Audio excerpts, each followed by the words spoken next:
Hi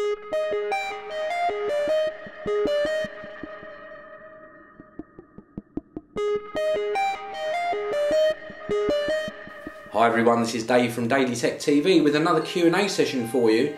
I'm going to answer a really good question in this video, and it's one that I get a lot, and it's from Aidan, and he asks, hi there, is it advisable to buy a second-hand MacBook? Well, it is a very good question, and you do go on to pose a second question, which is why are Apple products so expensive? I'll answer the expensive one first. You're paying a little bit for build quality, so a little bit extra for build quality.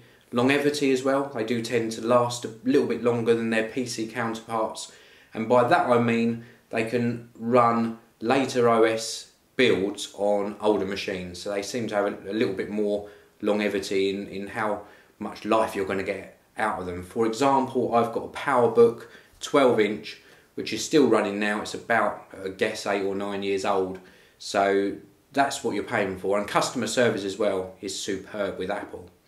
Going back to your first question, which was, is it advisable to buy a second-hand MacBook? Well, there are mainly, I would say, 3 ways that you can buy second-hand. The first one I can really recommend, and that is on the Apple refurb store.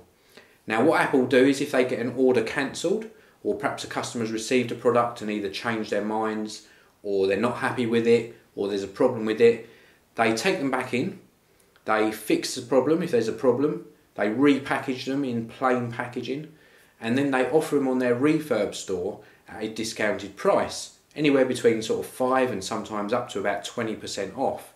You still get a full year's warranty.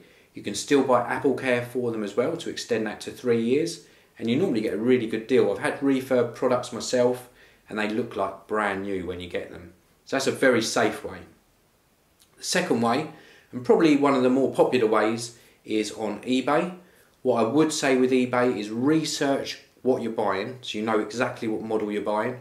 Ask questions to confirm condition, things like dead pixels, have you had any problems with it, has it been repaired, have you upgraded it yourself, have you had it upgraded professionally, is there any warranty left on it, and also check the seller's feedback.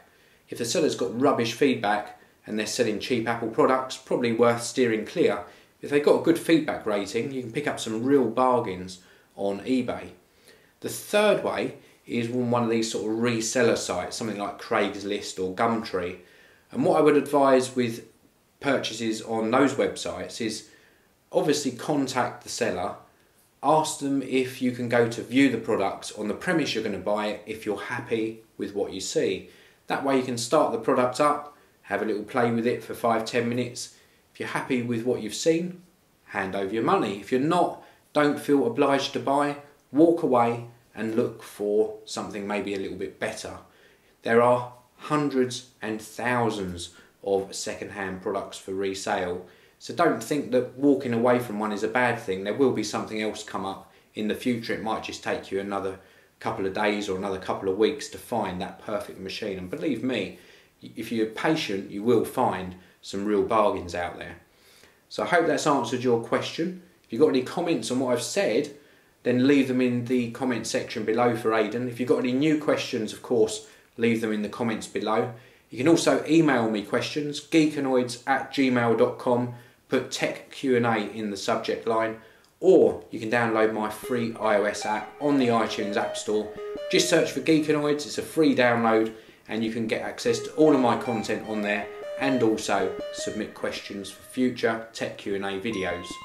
Thanks very much for watching. I will see you all in the next video.